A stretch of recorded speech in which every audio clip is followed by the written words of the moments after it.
Bien,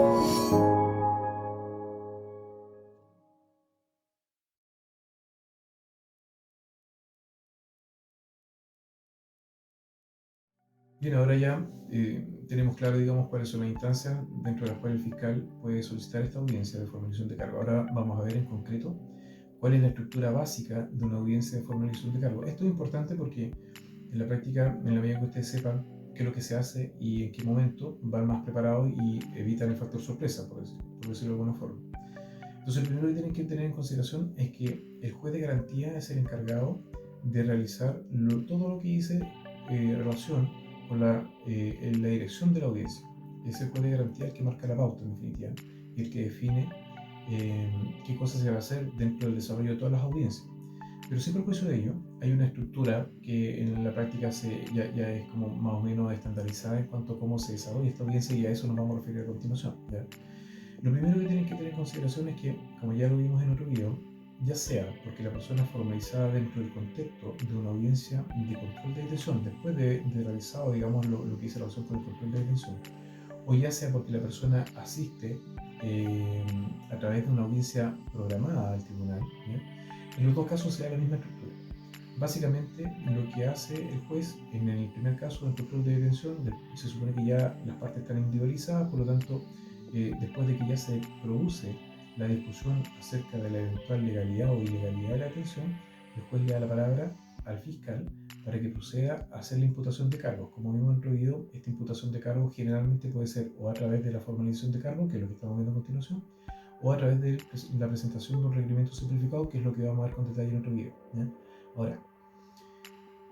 cuando se trata de una audiencia programada, lo que ocurre es que llega la persona, obviamente no hay un control de detención antes, por lo tanto se tiene que individualizar. Generalmente la individualización pasa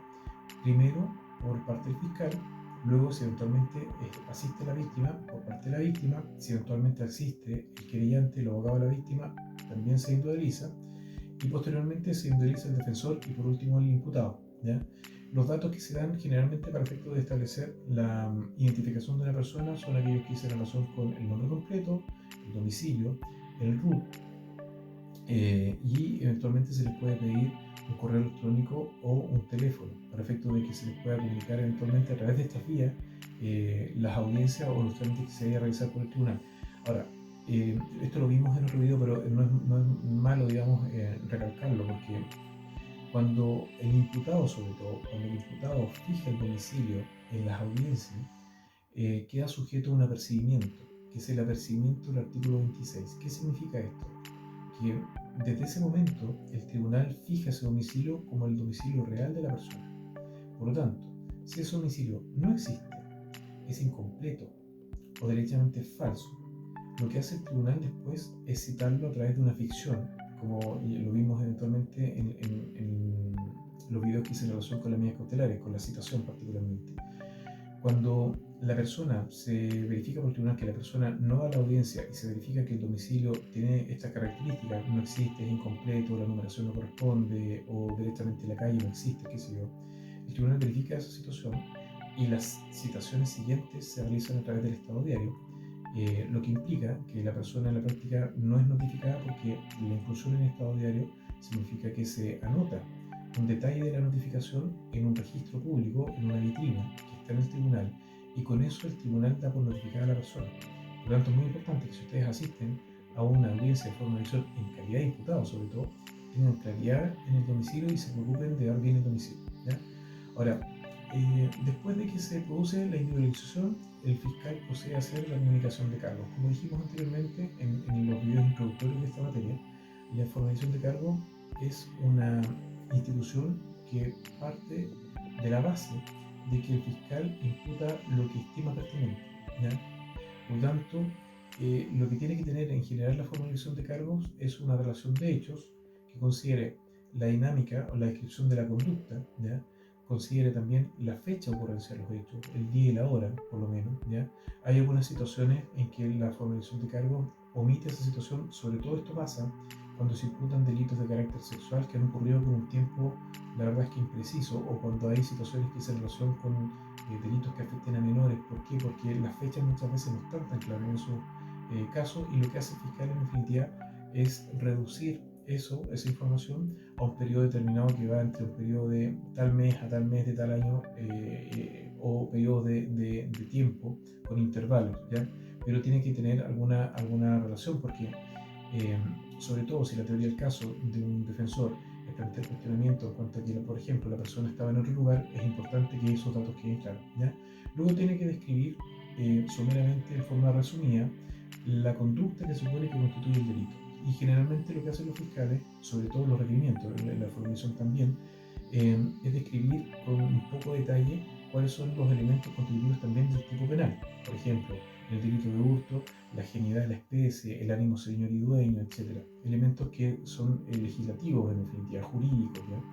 Ahora, ¿qué es lo importante para cualquier ciudadano en cuanto a los términos de la formulación? Es que los términos de la formulación dependen solamente del fiscal. Y a lo sumo, lo que hacen los jueces de garantía después de que el fiscal comunica los cargos es darle la palabra al abogado defensor para que el abogado defensor consulte si hay alguna observación, ¿ya? Pero esta observación no es para cuestionar los hechos, no es para que el abogado se oponga, y pasa, lamentablemente, muchas veces que se nota el tiro, digamos, cuando un abogado no se dedica al tema penal, porque muchas veces hay abogados que utilizan estas instancias que le da el magistrado para hacer observaciones en orden a cuestionar los presupuestos que establece el fiscal. Y cuando el juez le da la palabra al abogado defensor para hacer observaciones, no se refiere a eso. Se refiere al hecho de que el abogado precise si hay algún dato relevante que, por ejemplo, no haya sido claro, ¿ya? Como dijimos anteriormente, por ejemplo, la fecha es un dato relevante, la hora de comisión del hecho, algunas circunstancias relevantes, por ejemplo, que va a depender también, obviamente, de la teoría del caso que tenga cada abogado defensor, porque como esto es de resorte del fiscal, y en el fondo es una atribución privativa de él, si el fiscal comete errores en la imputación de cargos, lo que ocurre después en la práctica es que la imputación de cargos no va a ser consistente o coherente con los antecedentes de prueba que eventualmente se puedan regalar. Por ejemplo, si el fiscal lleva antecedentes para acreditar que el hecho ocurrió en un lugar determinado y resulta que sobre esa situación en particular hay antecedentes en la carpeta que dan cuenta que el hecho ocurrió en otro lugar, va a haber una inconsistencia. Por eso es que las observaciones que puede hacer un abogado defensor dentro del contexto de una formalización, la verdad es que muchas veces van a tener relación con la teoría del caso que uno vaya a plantear. Pero lo importante es que cuando se les da traslado a los abogados, no es para hacer observaciones criticando los hechos, sino que solamente es para hacer precisiones en cuanto a la ejecución de los mismos, ¿ya? Luego de eso, de que el abogado eventualmente haga las observaciones, el fiscal está habilitado, como vimos en otro video, para pedir medidas cautelares, que es la etapa que viene después de la audiencia de la parte que hice relación con la formalización de cargo, ¿ya? Y eso lo vemos con detalle directamente en los videos que hice relación con las medidas cautelares. Así que los invito a ver ese tipo de videos si quieren conocer un poquito más sobre eso. Nos vemos entonces en el siguiente video. Que estén bien.